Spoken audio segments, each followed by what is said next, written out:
तुम्ही अचानक? आई मिस्टर वाकनेस? हो, बरोबर ओळखलं. मला पाहून तुम्ही अनकम्फर्टेबल वाटताय. मी नरसिंहाला कळवलं होतं येणार आहे म्हणून. त्यांनी तुम्हाला इन्फॉर्म नाही केलं का? नाही, म्हणजे साहेबांनी सांगितलं होतं मला. या ना, बसा ना. जानकी, जे झालं ते खूप वाईट झालं. मी असं वागलो त्याबद्दल मला माफ कर. नाही, माफी नका मागू तुम्ही. तुम्ही माफी मागावीत किंवा तुम्हाला वाईट वाटावं म्हणून नाही बोलले मी. गेले अनेक दिवस हे सगळं माझ्या मनात होतं. आज अचानक बाहेर पडलं, एवढंच. तुम्ही या इथे साहेबांच्या घरात पहिल्यांदाच आलात ना? काही विशेष? हल्ली जे काही त्याच्याबद्दल ऐकते ना, उसके साथ बहुत गलत हो रहा है. सोचा उसको मेरी जरूरत होगी, इसलिए आ गई उससे मिलने. ते ठीकच केलं म्हणा. साहेबांना तुमची नक्कीच मदत होईल. साहेब, बाहेर कोणी नीता नावाच्या बाई आल्यात दिल्लीहून. तुम्हाला भेटायचं म्हणतात. तू पुढे हो, मी आलो. जी.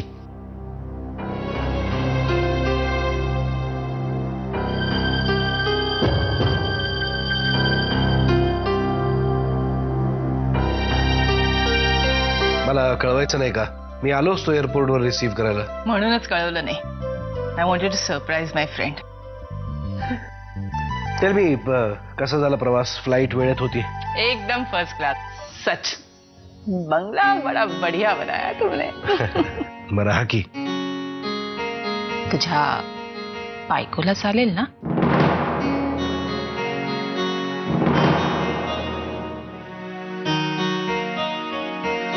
नीता, तू फ्रेश होऊन घे, मग आपण गप्पा मारूया. का?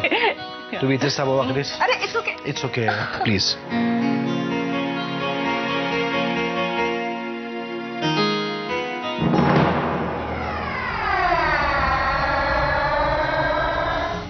नरसिंह किल्लेदाराच्या विरुद्ध समग्र लढा उभारायचा.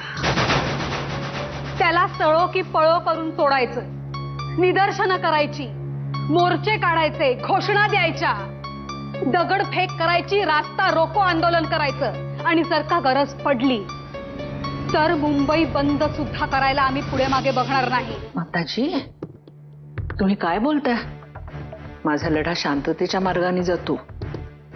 तुम्ही जे काय बोलताय ना ते भयानक आहे. या वाटेने मी कधीही गेली नाही आणि जाणारही नाहीये. कॅन्सर कधीच बरा होत नाही का ग? अरे वेडा आहेस का तू? हा, ये इकडे. जग किती पुढे गेलंय गण्या. हा, काही नाही होणार आहे आईला. बरी होणार आहे ती, खरंच. तुझी बायको दिसली नाही. तिला माहित आहे ना मी आली येते. माझ्याबद्दल सांगितलेस ना तिला? नाही, नाही सांगितलं मी तिला काही.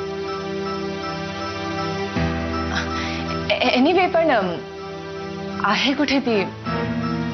तिला भेटायची खूप इच्छा आहे रे माझी.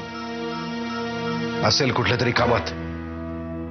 आणि आता तू तिला भेटू शकत नाहीस कारण ती माहेरी चालली. आज आषाढी एकादशी, माझ्या पांडुरंगाचा दिवस. खरं तर तुझ्या दर्शनाला पंढरपूरलाच येणार होते मी, पण सध्या घरात जे काही चाललंय ते बघता घरापासून दूर कशी राहू मी. तुझ्याकडे आज काही मागायचं नाहीये मला, कारण तू मला सगळंच दिलंयस. फक्त एवढंच सांगते, जे काही दिलंयस ना ते तसंच राख.